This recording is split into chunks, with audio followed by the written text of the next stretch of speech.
안녕하세요, 구독자 여러분.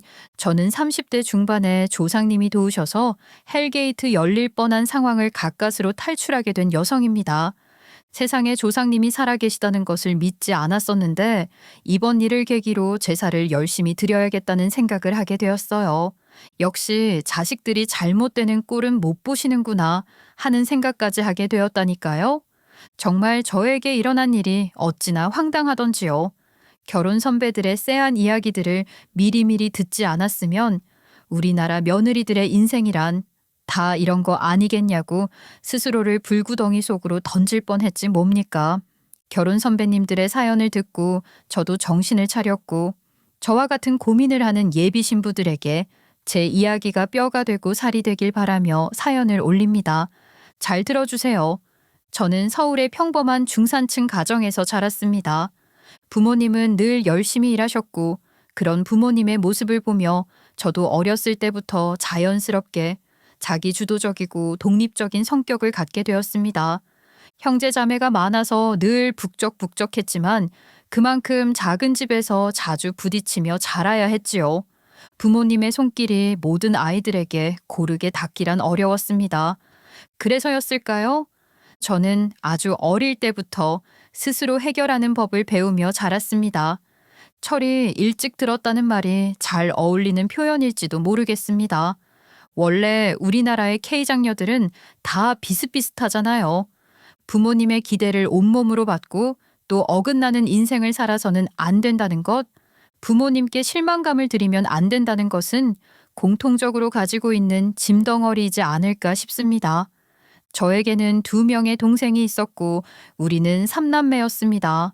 사실 그 시절에도 3남매는 흔하지 않았기 때문에 주변 어른들은 우리 가족을 보며 종종 애국자네, 애국자야 하고 말씀하시곤 했습니다. 어릴 적에는 그 말이 무슨 뜻인지 잘 몰랐어요. 애국자라고 하면 3.1운동을 하거나 대한민국 만세를 외치는 사람들이라는 인식만 가득했거든요. 어릴 때 국사책에서 배우는 게 그런 거잖아요. 저는 그저 웃으며 우리 아빠가 나라 지켰대요? 하고 장난스럽게 대답했던 기억이 납니다. 그런데 나이를 먹고 보니 그 말이 어떤 의미였는지 알겠더라고요. 요즘처럼 아이를 하나만 낳는 가정이 많은 시대에 그것도 딩크족도 많은 세상에서 3남매를 키운다는 건 정말 대단한 일이었던 거죠. 3남매의 장녀로 태어나 저는 부모님께 많은 잔소리를 들으며 자라왔습니다. 맞이라는 게 원래 그렇게 짐이 많은 자리인 거야. 네가 나서서 동생들을 잘 보살펴야 한다는 거 알지? 엄마는 네가 첫째라서 정말 다행이라고 생각한다. 그럼 우리 첫째 딸이 세상에서 제일 든든하지. 부모 마음을 이렇게 완벽하게 알아주는 딸이 또 어디 있겠어? 사실 그 말이 지금 생각해보면 일종의 가스라이팅일지도 모른다는 생각을 하긴 했어요. 제가 나서서 동생들을 책임지는 것이 당연하다는 식으로 부담을 주시는데 그렇게 생각하지 않을 사람이 어디 있겠습니까? 저는 동생들과 2살씩 차이가 났는데 그중 막내는 남자아이였습니다. 그런데 위로 누나가 둘이나 있어서 그런 건지 어릴 때부터 늘 기가 죽어 있었습니다. 저희 둘 다 성격이 좀 드센 편이었거든요. 저도 그렇고 여동생도 만만치 않았죠. 막내가 너무 조용하고 위축돼 있으니까 학교에서도 좀 약하게 보였던 모양이에요. 어느 날은 동생이 친구들에게 괴롭힘을 당하고 있다는 사실을 알게 되었습니다. 처음에는 설마 설마 했지만 자꾸 표정이 어두워지고 말수가 줄어드는 걸 보니 무언가 있다는 생각이 들었어요. 그래서 용기를 내어 학교로 직접 찾아갔습니다. 담임 선생님께 정중하지만 단호하게 물었습니다. 선생님, 왜 제 동생이 괴롭힘을 당하는데 아무도 막지 않으시나요? 선생님은 처음에는 깜짝 놀라 당황하셨습니다. 갑자기 누나라는 어린애가 찾아와서는 다짜고짜 내 동생이 괴롭힘을 당하는데 왜 도와주지 않냐고 따지듯이 말을 하는데 어이가 없으셨겠죠. 누가 괴롭힘을 당한다고? 그런 일은 없을 텐데 너 착각한 거 아니니? 우리 반 친구들이 얼마나 돈독하고 착한 애들인데. 아닌데요? 제 동생은 요즘 밤마다 울고 학교 가기 싫다고 해요. 친구들이 약하다고 무시하는 건데 선생님은 모르셨어요? 그때서야 선생님은 진지하게 상황을 살펴보시겠다고 약속하셨고, 얼마 지나지 않아 동생이 괴롭힘을 당했던 일이 사실로 드러났습니다. 저는 당당하게 제 동생이 약하다고 무시당하는데 어느 누나가 참을 수 있느냐고 말하며 끝까지 동생 편에 섰습니다. 그 일 이후로 동생은 더 이상 괴롭힘을 당하지 않게 되었고 저는 언제나 동생들을 지키는 존재가 되었습니다. 어린 나이에도 동생들을 책임져야 한다는 그 말에 무게를 느끼고 있었던 거였죠. 여동생도 마찬가지였습니다. 겉으론 강해 보여도 마음속으론 늘 불안해하고 걱정이 많던 아이였어요. 저는 여동생에게도 항상 언니가 옆에 있으니까 걱정하지 말라고 말하며 든든한 존재가 되어주려고 노력했습니다. 그렇게 하나둘씩 경험이 쌓이면서 제 안에 정의감이라는 것이 싹트기 시작했던 것 같아요. 중학교 시절이었어요. 당시에는 학교에서 서클 활동이라는 게 있었는데 지금으로 치면 동아리 같은 거였죠. 그런데 그게 공부 잘하는 아이들 모임, 일명 범생이 모임과 자유분방한 아이들, 이른바 날라리 모임으로 나뉘어 있었어요. 문제는 그 날라리 모임에서 일어났습니다. 그 모임에 속한 친구들이 같은 반 학생들에게 활동비 명목으로 금품을 요구하고 있었던 거예요. 다시 말하면 약한 친구들에게 일종의 삥을 뜯고 있었던 거죠. 그 사실을 알게 된 저는 너무 화가 났습니다. 그리고 어느 토요일 CA 시간 그 서클 활동이 진행되는 장소로 찾아가 공개적으로 말했어요. 왜 친구들한테 돈을 뜯어서 활동비를 채워? 이건 잘못된 일이야. 활동비는 각자 내야지. 이런 식이면 안 되잖아. 야, 네가 뭔데 참견이야? 어? 야, 너 진짜 우리한테 혼나고 싶냐? 니네가 뭔데 나를 혼내? 이 학교에서 나를 혼낼 수 있는 건 선생님뿐인데? 아, 네가 선생님이야? 어? 다른 친구들 같았으면 쫄아서 말도 못했을 텐데 저에게는 그런 게 없었습니다. 항상 동생들을 돌보면서 카리스마 하나는 기본적으로 탑재하고 있었기 때문에 저는 눈빛을 발사하며 그 날라리들에게 경고를 했죠. 게다가 교실의 분위기도 싸해졌고 다른 친구들 역시 그런 날라리 친구들이 불편했었는지 슬며시 제 편에 서면서 그 친구들이 찍소리도 내지 못할 분위기를 만들었죠. 참견이 아니라 옳고 그름의 문제인 것 같다고 이대로 넘어가면 더 많은 친구들이 피해를 보게 될 것이라고 저도 나지막히 경고를 했습니다. 그렇게 말하고 난 후 솔직히 마음이 조금은 떨리기도 했습니다. 그 아이들이 저를 괴롭히면 어쩌나 걱정도 들었지요. 하지만 그런 일은 일어나지 않았고 오히려 그 일이 계기가 되어 더 이상 친구들 사이에서 금품을 요구하는 일은 발생하지 않았습니다. 이후 저는 정의감 있는 아이로 불리게 되었고 많은 친구들이 저를 신뢰하게 되었습니다. 물론 저도 사람인지라 무섭기도 했어요. 하지만 누군가는 말해야 한다고 생각했어요. 그게 저였던 거죠. 지금 돌아보면 그때 제가 나선 일이 결과적으로는 모두에게 좋은 방향으로 이어진 것 같아요. 학급의 질서도 어느 정도 잡혔고 무엇보다도 저 아이는 한번 건드렸다간 끝까지 물고 늘어진다는 인식을 심게 되었기 때문에 제 동생들도 자연스럽게 보호를 받는 효과가 있었던 것 같습니다.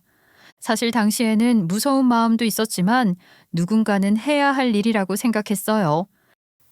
이건 아니잖아. 누가 봐도 잘못된 거잖아. 확실한 건 우리 안에서 질서를 제대로 잡아야 한다는 거야. 다들 내 말에 동의하지? 제 입에서 이런 말이 자연스럽게 나왔던 건 아마도 어릴 때부터 몸에 배인 책임감 때문이었을 겁니다. 저희 부모님은 정말 바쁘셨어요. 3남매를 키우려면 당연히 돈도 많이 들고 체력적으로도 힘드셨을 테니까요. 그래서 저는 자연스럽게 집안일을 많이 맡아서 하게 됐습니다. 특히 엄마가 몸이 약해지시고 병원에 입원하신 적이 있었는데 그때부터는 본격적으로 엄마를 대신해서 집안을 꾸려나갔습니다. 고등학교 시절이었는데 어느 날 엄마가 갑자기 쓰러지셔서 병원에 실려가셨거든요. 병실에 누워 계신 엄마를 보고 너무 놀라고 걱정됐지만 눈물을 보일 틈도 없이 곧바로 마음을 다잡았어요. 내가 정신 똑바로 차려야겠다. 지금은 내가 엄마 역할까지 해야 해. 엄마도 너무 집안일 걱정하지 말고 몸이나 잘 챙겨. 내가 진짜 든든한 딸을 뒀다. 든든한 딸을 뒀어. 고마워. 그렇게 스스로에게 다짐하면서 집안일은 물론이고 두 동생의 식사부터 학원 문제까지 모두 챙겼습니다. 그 시기를 지나면서 저는 더욱 책임감이 강한 성격으로 자라나게 되었고 자연스럽게 동생들도 저를 더욱 의지하고 따르기 시작했습니다. 제 여동생은 속 깊고 조용한 성격이었고 남동생은 앞서 말했듯이 내성적인 편이었기 때문에 제가 버팀목이 되어줘야 한다는 책임감을 늘 안고 있었어요. 저희 집은 수원 쪽이었습니다. 중고등학교 시절까지는 수원에서 보냈고 대학에 진학하면서 서울로 올라오게 되었어요. 서울에 있는 대학에 합격했을 때 부모님은 기뻐하셨지만 한편으로는 걱정도 많으셨어요. 통학이 어렵다 보니 자취를 하게 되었고 그때부터 본격적인 자립 생활이 시작됐습니다. 서울에서의 삶은 모든 게 낯설고 새로운 도전의 연속이었어요. 그렇지만 서울살이에 대한 막연한 동경과 제 힘으로 무언가를 이루고 싶다는 열망이 컸기 때문에 저는 학업과 아르바이트를 병행하며 경제적인 자립을 이뤄 나갔습니다. 이번에 혹시 생활비 모자라고 그런 거 아니냐?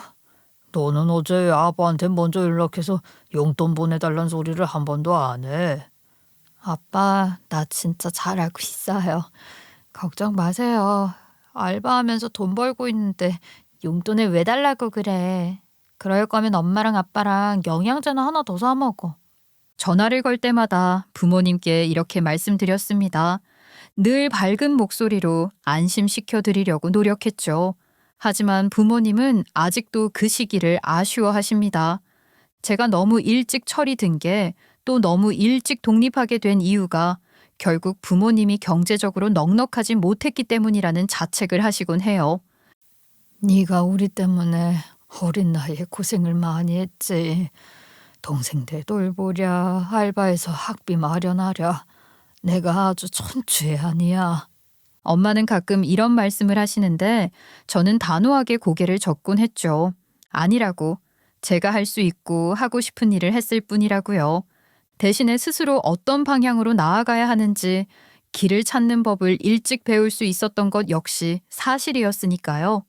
저는 서울에서 생활하면서 한 가지 목표가 생겼습니다. 결혼을 조금 일찍 하고 싶다는 생각이었어요.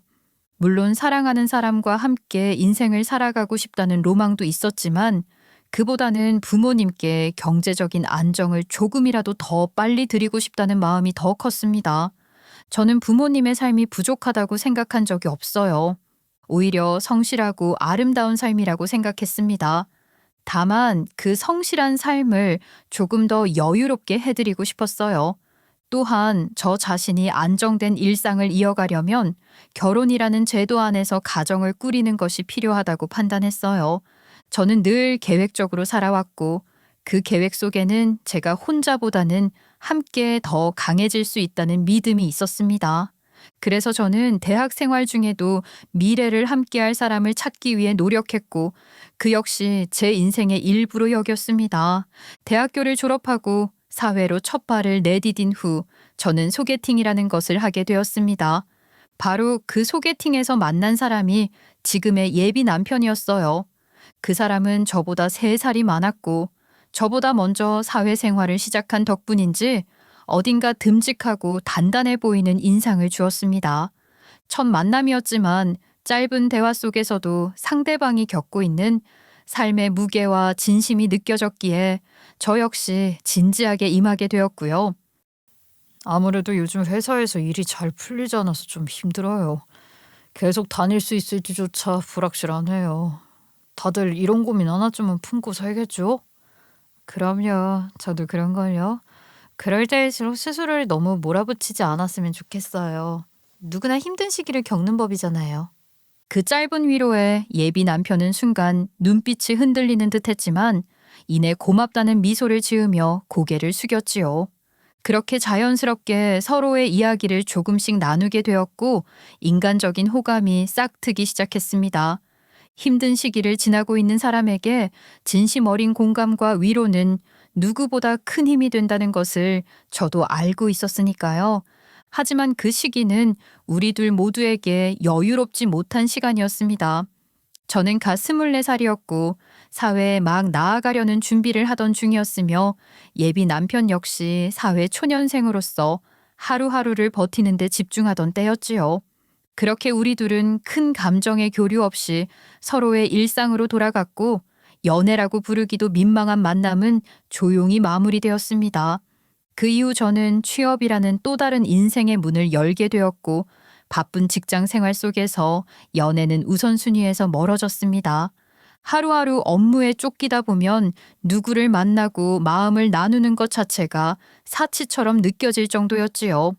그렇게 시간이 흘러 어느덧 제 나이는 32살이 되어 있었습니다. 그 즈음 회사 동료 한 명이 조심스럽게 말을 꺼냈습니다.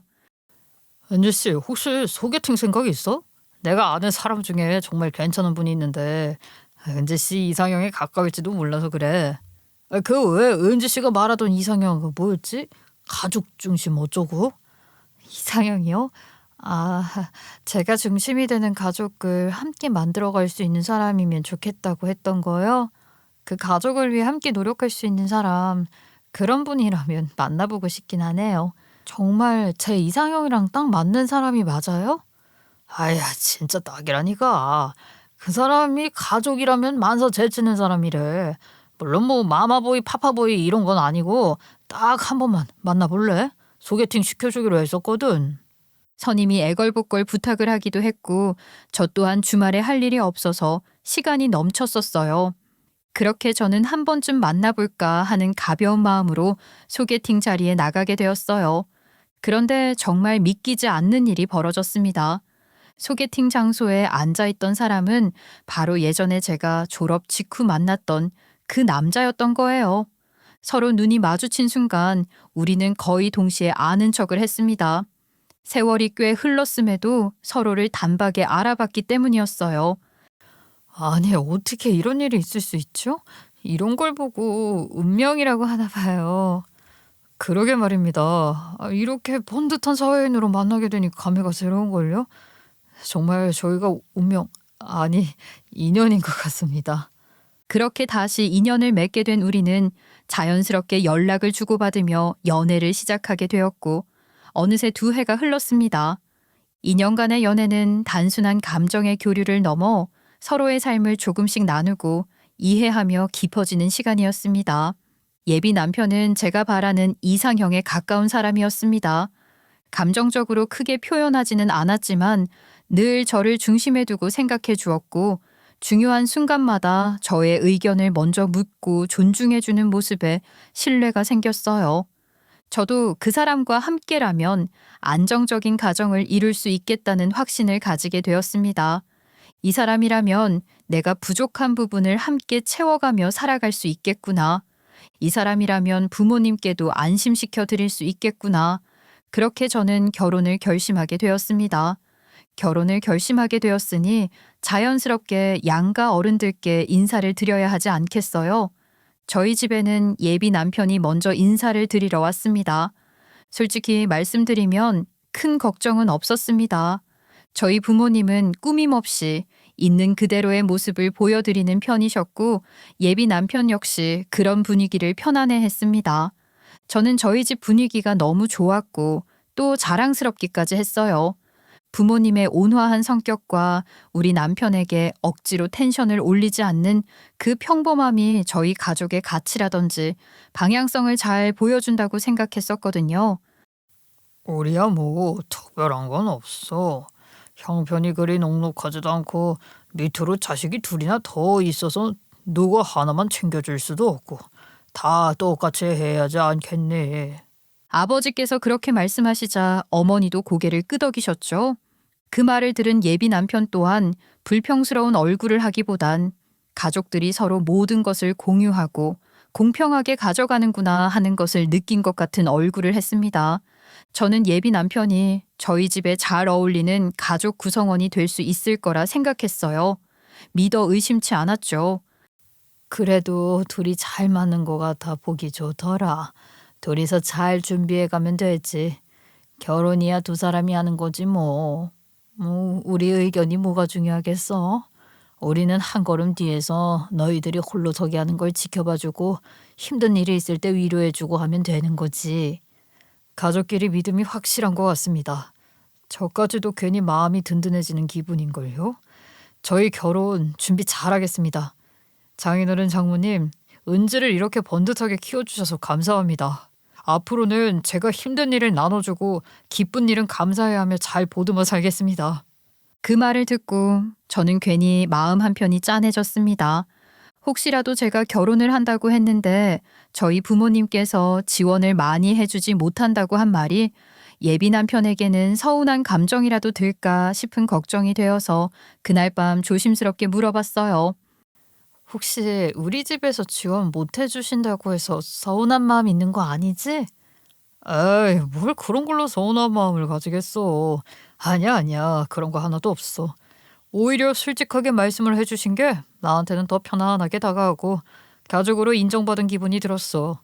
사실은 나도 말을 하진 못했었는데 걱정거리가 있긴 했었거든. 그 순간 저는 살짝 긴장했습니다. 무슨 말이 나올지 모르겠더라고요.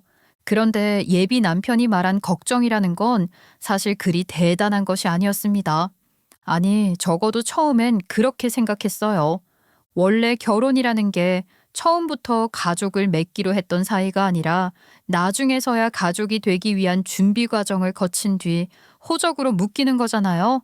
성향과 성격, 그리고 살아온 환경이 다르기에 부딪힐 수밖에 없는 문제가 있다고 생각했거든요. 그 부분을 말하더라고요. 우리 어머니가 좀 뭐라고 말을 해야 할까? 성격이 세셔. 아들 사랑이 좀 과하거든. 그래서 혹시 기분 나쁠 수도 있을까 봐 그게 좀 걱정이야. 그 말을 들었을 땐 솔직히 속으로 그 정도야 괜찮지 하고 생각했습니다. 저는 어려서부터 동생들을 챙기고 할 말은 꼭 하는 성격이었기 때문에 누가 조금 세게 나와도 무서워하거나 기죽는 성격은 아니었거든요. 오히려 그런 사람을 상대하는 게 익숙했기 때문에 걱정은 없다고 말했죠. 괜찮아. 나도 성격 만만치 않은 거 잘 알고 있잖아. 지혜롭고 현명하게 잘 헤쳐볼게. 너무 걱정하지 마. 그렇게 저는 처음으로 예비시댁에 인사를 드리러 가게 되었습니다. 첫 인상이라는 게 중요하다고 생각했기 때문에 어떤 선물을 드리면 좋을지 며칠 동안 고민을 했습니다.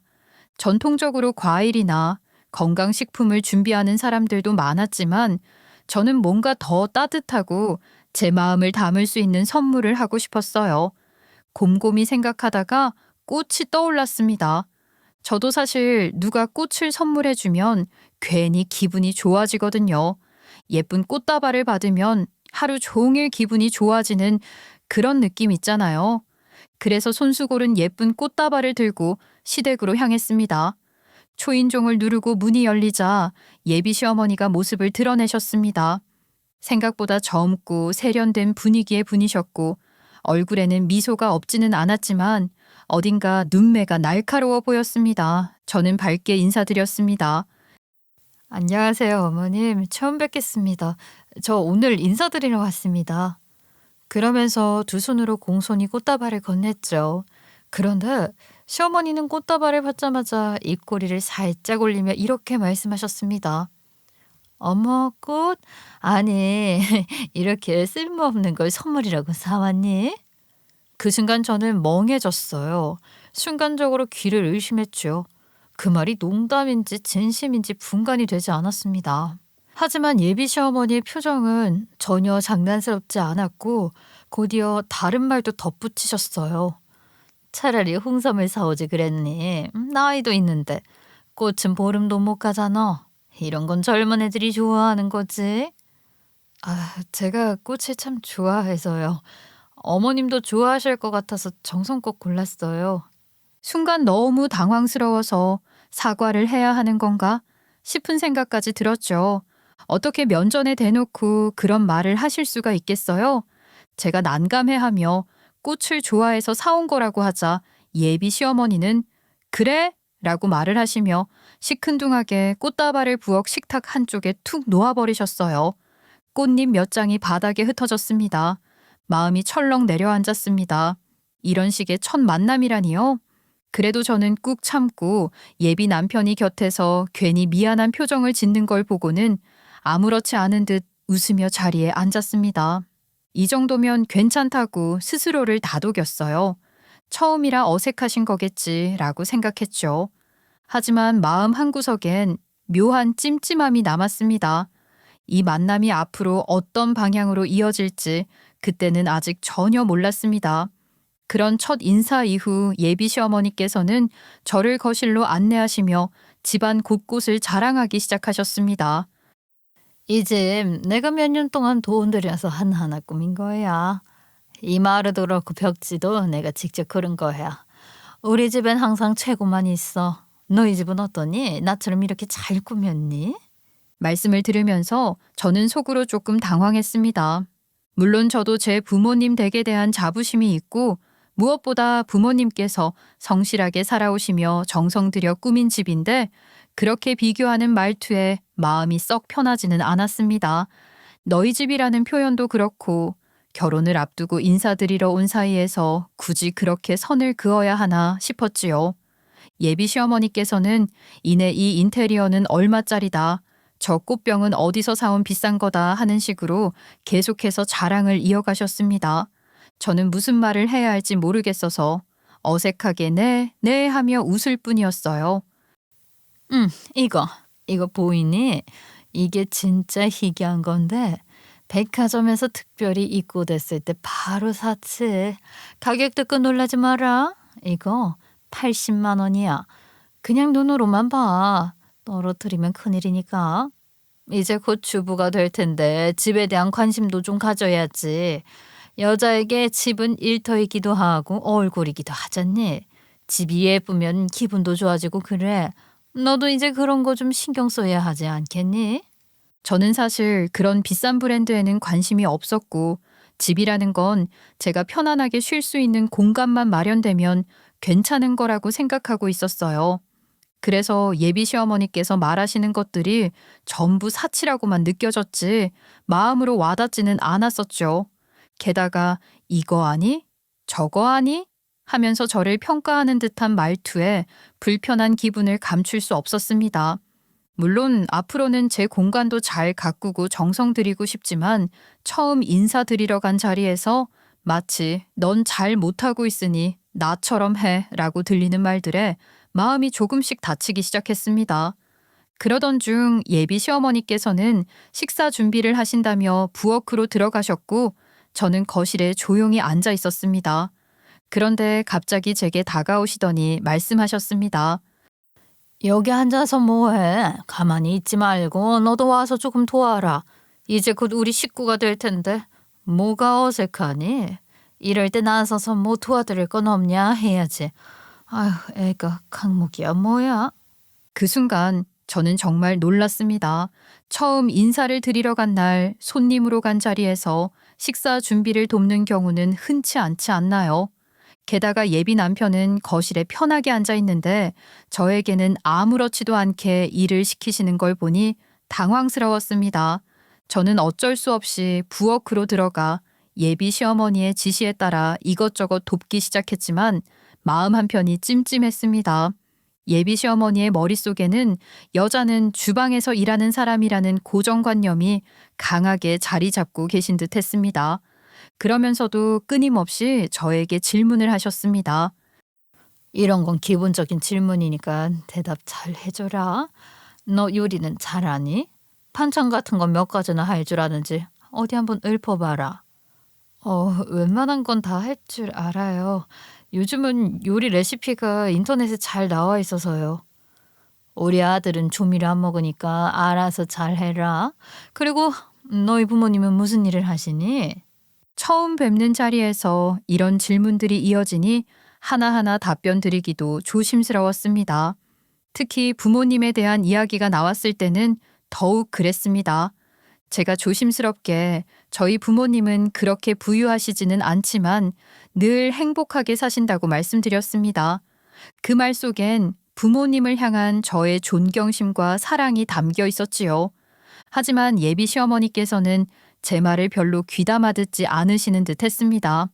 부유하지는 않다는 말에 꽂힌 것 같았어요. 그래도 사람은 돈이 많아야 행복한 거야. 너희 부모님도 이제 좀 배워야겠네. 어떻게 살아야 하는지를. 나중에 자리 만들어주면 내가 돈 주고는 살 수 없는 귀한 정보들 좀 드리마. 그 말씀을 듣는 순간 정말 가슴이 철렁 내려앉는 기분이었습니다. 제 부모님이 얼마나 성실하게 정직하게 살아오신 분들인데 그런 분들을 앞도디도 없이 평가하시고 무시하는 듯한 말씀에 순간 말문이 막혔습니다. 저는 억지로라도 미소를 유지하려 애썼지만 속에서는 자꾸만 씁쓸한 감정이 올라왔습니다. 그래도 예비 시어머니이시니 처음부터 불편한 감정을 드러내고 싶지는 않았거든요. 그냥 오늘 하루만 참자 이 생각을 몇 번이나 되뇌었습니다. 저는 과연 앞으로 이분과 원만하게 지낼 수 있을까요? 괜히 불안감이 엄습해왔습니다. 예비 남편이 말했던 그 걱정이 뭔지 이제야 조금은 실감할 수 있을 것 같았습니다. 아무튼 그 당시에는 밥 준비를 하는데 제가 뭘 어떻게 해야 할지 잘 모르겠더라고요. 처음 가는 집에서 그것도 첫 인사 자리에서 주방 일을 도와야 한다는 생각 자체를 못하고 있었기 때문에 갑작스레 손을 보태라는 예비 시어머니의 말에 허둥지둥 움직일 수밖에 없었습니다. 익숙하지 않은 주방에서 조심조심 움직이며 도와드렸지만 마음은 편치 않았어요. 그렇게 어설프게나마 도움을 드리고 식사를 마친 뒤 예비 시어머니께서 저를 빤히 보시며 말씀하셨습니다. 선물 하나 더 가져왔으면 좋았을 텐데. 나는 늘 고급스러운 것만 좋아한다. 예를 들면 고급 브랜드 가방 같은 거? 그런 건 없었나 보네. 그 말을 듣고 저는 순간 아무 말도 못했어요. 이미 정성껏 준비한 선물을 드렸고 제 마음을 담았다고 생각했는데 그 마음은 아무런 의미도 없는 듯 했습니다. 겉으로는 웃으며 죄송하다고 말을 드려야 했죠. 다음엔 좀 더 신경 쓰겠다고 말했지만 속으로는 혼란스러웠습니다. 세상 사람들은 정말 마음보다는 겉모습과 허영을 더 중요하게 여기는 걸까 싶었어요. 그렇게 첫 만남을 말 그대로 개차반처럼 망쳐버린 날 예비 남편은 저에게 몇 번이고 사과를 했습니다. 미안해.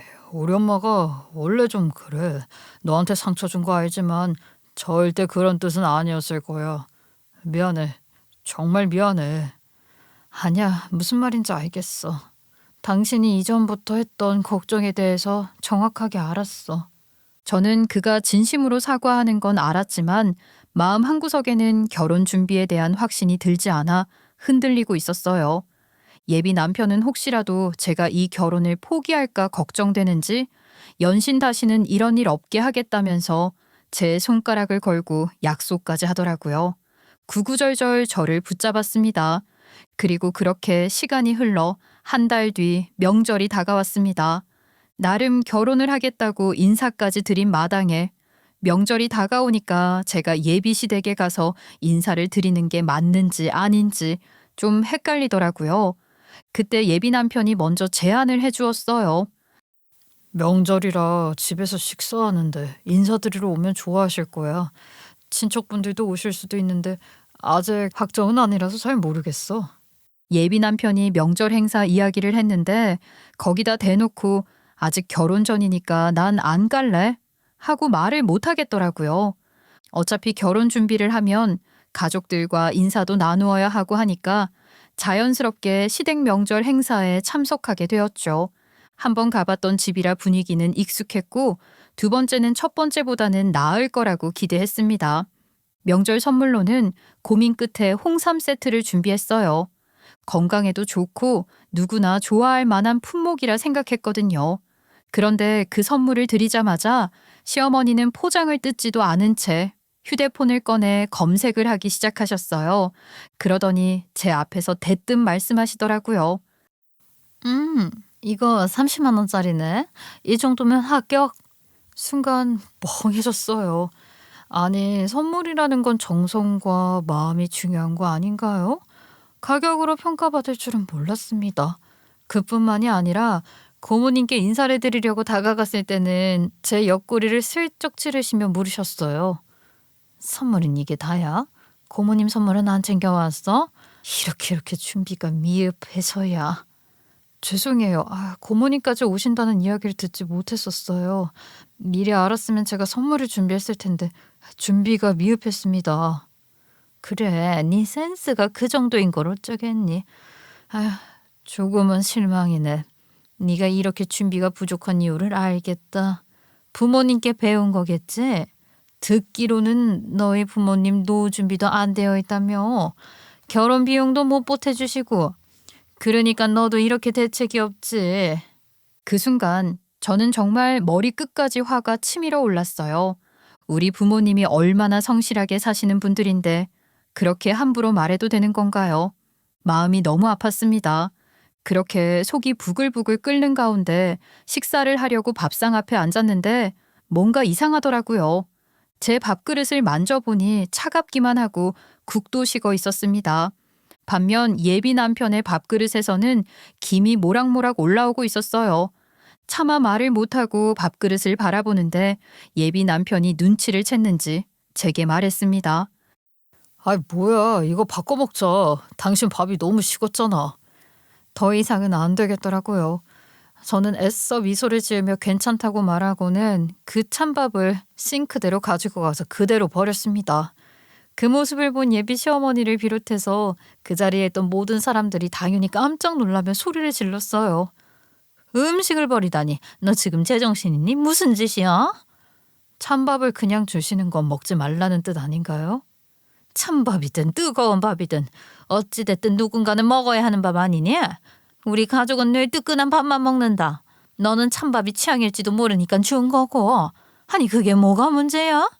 그 말에 저는 조용히 가방을 열고 무언가를 꺼냈어요. 그리고 시어머니 앞에 놓여있던 따끈한 밥그릇을 슬쩍 옆으로 치우고 제가 꺼낸 것을 그 자리에 올려두며 말했습니다. 이런 날 이렇게 쓰일 거라곤 생각도 하지 못했던 아주 따끈따끈한 서류였죠. 제가 오죽하면 이 서류를 다 꺼냈다 싶었다니까요. 이것도 아주 따끈따끈한 거예요. 그게 뭔데? 이게 뭐가 따끈하다는 거야? 여기에 아주 따끈따끈하게 오늘 날짜로 사인이 올라갔거든요. 그제야 시어머니가 서류를 펼쳐보셨고 예비 남편은 당황한 기색을 감추지 못한 채 얼굴이 굳어졌습니다. 저는 조용히 마음을 정리하기 시작했습니다. 지금까지 있었던 모든 상황과 그들의 태도를 곱씹으며 결론을 내렸습니다. 이런 집안과는 결혼을 해서는 안 되겠다는 생각이 점점 강해졌고 마치 조상신이 제게 힌트를 주신 것처럼 느껴졌어요. 정말 조상님이 도우신 게 아닐까 하는 생각을 지울 수 없었던 것은 이번이 정말 마지막 기회였기 때문이었습니다. 여기서 한 걸음만 더 나아가도 결혼이라는 것에 묶여서 이도저도 못하는 상황이 올 수도 있었거든요. 아무런 문제도 없이 탈 없이 물으려면 지금밖에 시간이 없었죠. 그런데 이런 일이 딱 펼쳐지게 될 줄 누가 알았겠습니까? 그러니 제가 결혼하는 것이 마음에 들지 않았던 조상님이 도왔다고밖에 설명을 할 수 있는 방법이 없었던 겁니다. 그동안 저는 마음에 태풍이 휘몰아치고 있었어요.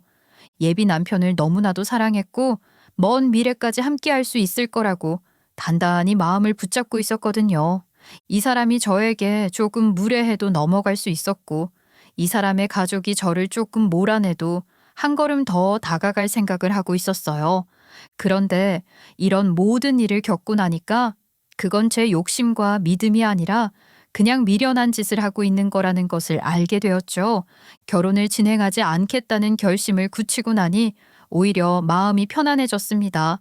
불안감이나 후회 같은 감정은 사라지고 대신 단단한 확신이 제 안에 자리 잡았죠. 저는 상처받고 무시당하고 싶은 마음이 없었습니다. 더 이상 이 사람과 그리고 이 가족과 함께할 수 없다는 게 분명해졌어요. 누구보다 제 자존심과 미래가 더 소중하다는 걸 깨달은 순간이었습니다. 이 결정을 절대 후회하지 않을 거라고 다짐했습니다. 나의 자존심을 지키는 게 더 중요한 일이니까요. 조상님, 감사합니다. 저는 그렇게 스스로를 다독이며 마음을 단단히 먹었습니다. 이제는 예비 신랑에게 제 결정을 전달할 차례였습니다. 그동안 마음속에 맺혀 있던 것들이 정리되면서 오히려 마음이 가벼워졌어요. 그리고 저는 그날 예비시댁에서의 마지막 인사를 준비하며 가방 속에서 한 장의 서류를 꺼냈습니다. 그 서류는 예비 신랑이 저와의 첫 만남 이후 직접 작성한 일종의 약속 각서였어요. 그는 진지한 얼굴로 제게 말했었습니다. 우리 결혼하게 되면 네가 원하는 건 최대한 들어줄게. 이런 건 꼭 지켜야 한다고 생각해. 당시에는 그 말이 고맙고 진심으로 느껴졌지만 지금 돌이켜보면 그 모든 말들은 공허한 약속에 불과했어요. 저는 그 약속을 그대로 출력해서 가져간 것이었죠. 그리고 그 서류 밑에는 예비 시어머니가 자랑하시던 그 고급 인테리어의 진실도 함께 담겨 있었습니다. 알고 보니 그 인테리어는 시어머니가 직접 한 것이 아니라 집을 매입할 당시 이미 되어 있었던 것이더라고요. 그걸 마치 본인의 안목과 노력인 양 자랑하시던 모습이 떠올라 씁쓸했습니다. 요즘은 이런 스타일이 유행이야. 나 아니었으면 이 집 이렇게 못 꾸몄지. 이런 말씀을 당당하게 하셨던 기억이 나는데 이제는 그 말이 얼마나 허황된 허세였는지 알게 되었죠. 또한 예비시댁의 경제적인 상황도 실상이 많이 달랐습니다. 저희 집은 자녀가 셋이라 아무래도 지출이 많은 편이었고 그래서 결혼자금 지원이 어려울 수도 있다고 말씀드렸던 적이 있어요. 그런데 예비시댁은 자녀가 하나임에도 불구하고 노후 준비도 전혀 되어 있지 않았고 결혼자금 지원도 불가능하다는 입장이었습니다. 그 이유를 곰곰이 들어보니 예비 시아버지께서 술을 자주 드시고 도박까지 즐기신다는 충격적인 사실을 알게 되었습니다. 어쩐지 예비 시아버지께서는 말씀도 거의 안 하시고 예비 시어머니에게 눌려 사시는 듯한 인상이 강했는데 알고 보니 그분 역시 조용히 계신 이유가 있었던 거죠. 여러모로 집안 사정이 좋지 않았던 겁니다. 그런데도 예비 시어머니의 자존심만큼은 누구보다 강하셨어요. 너희 집에서 지원 안 해준다니까 우리도 안 해준다며 마치 균형을 맞추는 척 핑계를 대셨지만 사실은 본인들 사정이 더 열악했던 것이었죠. 저는 이런 모든 사실을 정리해서 서류에 담아 그 따끈따끈한 밥 대신 예비 시어머니 앞에 내밀었습니다. 이제는 더 이상 눈치 볼 것도 참을 것도 없다는 확신이 있었기 때문이에요. 그날 저는 다시 한번 느꼈습니다. 이 결혼을 하지 않길 정말 잘한 거라고요. 이 사실을 왜 예비 남편이 저에게 알려주었냐고요. 예비 시어머니께서 저에게 너무 무례하듯이 대하고 저를 깔보는 것처럼 길을 확 눌러버리려고 하니까 제가 도망이라도 갈까 싶어서 예비 남편이 저에게 알고 있으라며 들려준 약점이었어요. 우리 엄마 누구보다 콧대도 높고 자존심도 세서 당신이 이런 사실을 알고 있다는 걸 알면 아마 찍소리도 못할 거야. 그러니까 평생의 무기라고 생각했으면 좋겠어. 언제 어떻게 사용할지는 당신이 직접 정해도 돼. 나는 그저 옆에서 응원할게. 처음에는 이 사람이 저를 위해서 해주는 말이라고 생각했는데 그 내용이 가히 충격적이었어요. 정말 이 가족의 내부에서 나오는 행실들을 보고도 결혼을 하겠다고 할 사람이 있을까 싶을 정도로 말이죠. 예비 남편은 저의 사랑을 너무 믿었고 모든 진실을 알아도 제가 떠나지 않을 거라고 생각했나 봐요. 하지만 세상에 짧고 긴 것을 대봐야 하는 사람이 어디 있겠습니까? 그 말이 오히려 제 결혼에 대한 의지를 더욱 멀어지게 만들었습니다. 가진 것 하나 없이 허세만 가득한 집안이라는 걸 그 순간 확실히 알게 됐거든요. 그래서 저는 일부러 이 결혼을 뒤집어 엎기 위해 각서를 받기로 결심했습니다. 각서의 내용은 명확했습니다.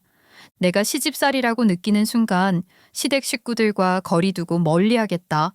명절에 시댁에 가지 않겠다. 자식을 낳았다고 해서 간섭받지 않겠다. 시댁에 경제적으로 어떠한 지원도 하지 않는다. 노후자금도 보태지 않고 용돈은 명절 이외에는 드리지 않는다. 이 내용을 지키지 못할 경우 이혼한다. 라는 조항들이 담긴 아주 따끈따끈한 서류였어요.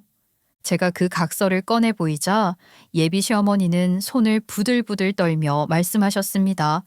아마 하나뿐인 아들에게 기대어 살 생각도 하고 또 며느리를 부려먹으면서 갑질을 하려고 했던 예비 시어머니의 입장에서는 그 각서에 적힌 내용이 충격을 넘어선 일이었을 거라 생각합니다.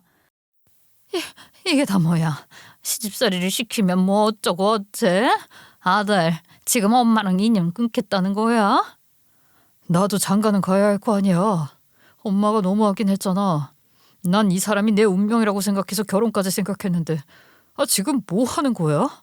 사람들 앞에서 없는 얘기 꺼내고 선물 사왔으면 고마운 줄 알아야지 면박이나 주고 내가 이렇게 약속이라도 해야 결혼을 할 수 있지 않겠어?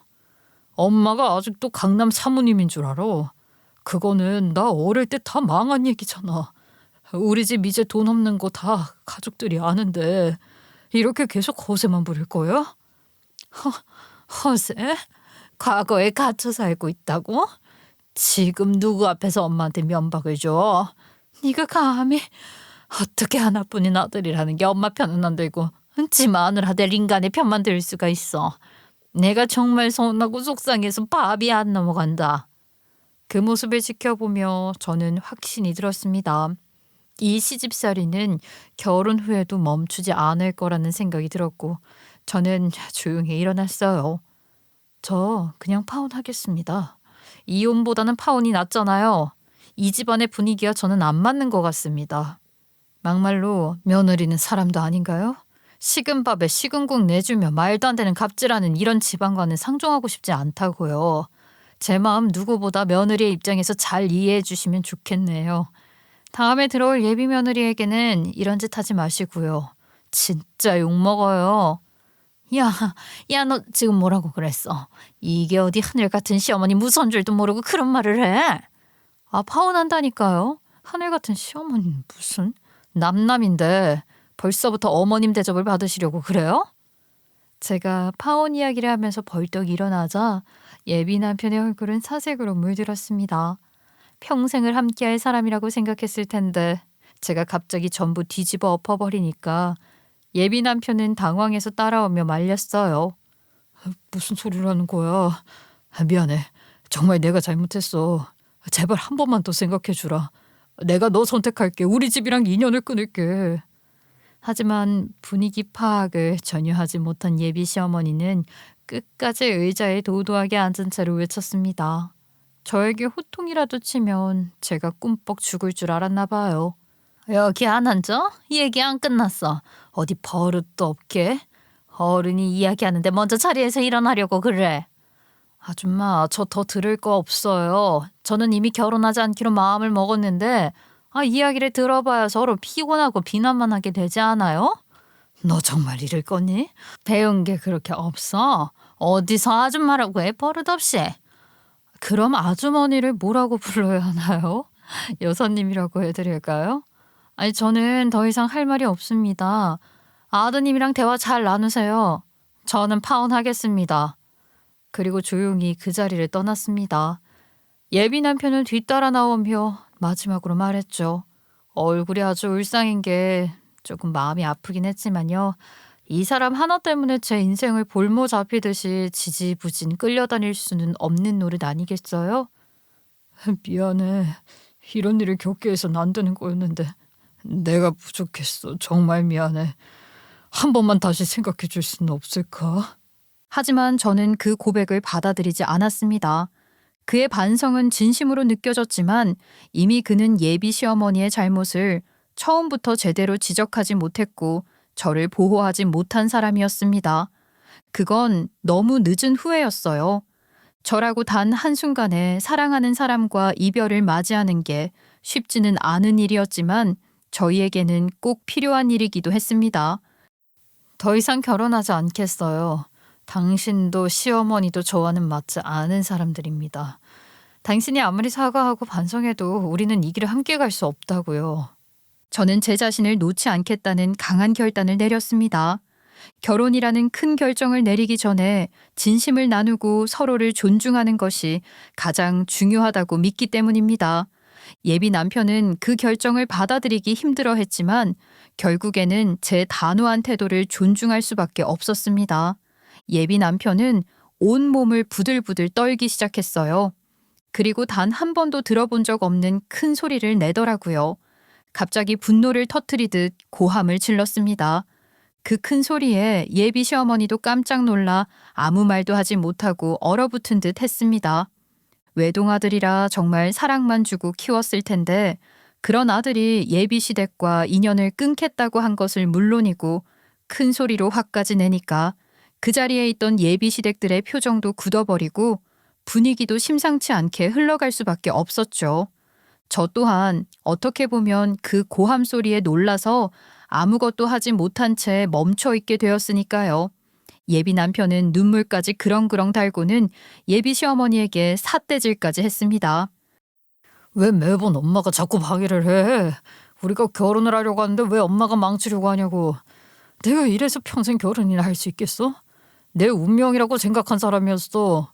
내 한 몸을 다 바쳐서 사랑하고 싶었던 사람이었는데 이 사람을 이렇게 놓치는 게 엄마 탓이라는 게 말이나 되는 소리냐고. 예비 남편은 감정을 주체하지 못한 채 소리쳤고 거실은 순식간에 싸늘해졌습니다. 그 모습을 본 늘 집안의 골칫덩어리라던 예비 시아버지가 나서서 말했어요. 어디 어른한테 큰 소리를 내?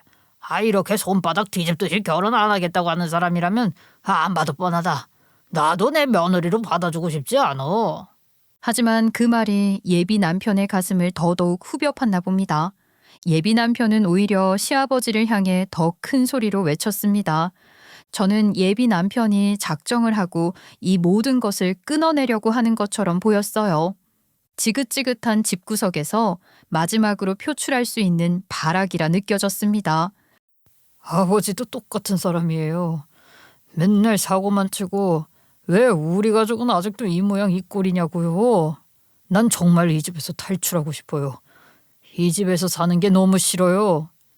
그의 절규는 단순한 분노를 넘은 오랜 고통과 억눌린 감정의 폭발이었습니다. 그 말을 들은 예비 시어머니는 격앙된 목소리로 말했습니다. 우리가 너를 어떻게 키웠는데 그렇게 은혜도 모르는 소리를 해. 엄마는 정말 서운해 죽겠다. 그 장면을 지켜보며 저는 문득 생각이 들었습니다. 예비 신랑도 힘든 인생을 살았겠구나. 누구 하나 예비 남편의 마음을 만져주는 사람 없이 서로 자기가 제일 억울하다고 말하고 있었으니까요.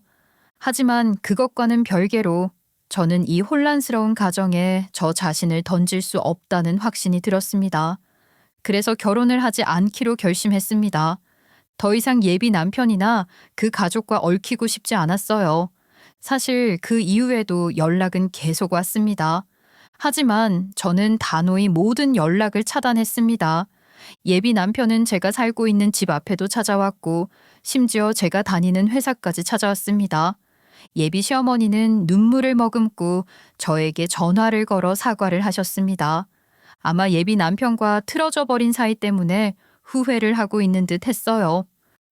내가 정말 생각이 짧았었다. 우리 아들이 소중한 만큼 남의 집 딸도 존중을 해줬어야 했는데 나 이제 달라질게. 절대로 간섭하지 않고 잔소리도 하지 않고 핀잔은 더더욱 주지 않으마.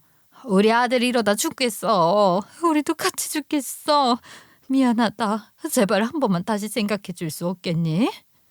저희는 이미 끝났습니다. 그리고요, 사람은 쉽게 변하지 않는 거라고 하더라고요. 제가 미쳤다고 다시 그 사람과 인연을 맺겠어요? 불구덩이에 빠질 뻔했다가 겨우 빠져나왔는데 다시 들어가는 바보는 없을 겁니다. 그러니까 앞으로 연락하지 마세요. 이 일로 인해서 제 마음은 단단해졌습니다. 저는 이제 다시 저의 삶을 시작하기로 했습니다. 예비시댁에서 느꼈던 불편함과 상처를 떨쳐내며 나만의 길을 걷기로 마음먹었습니다.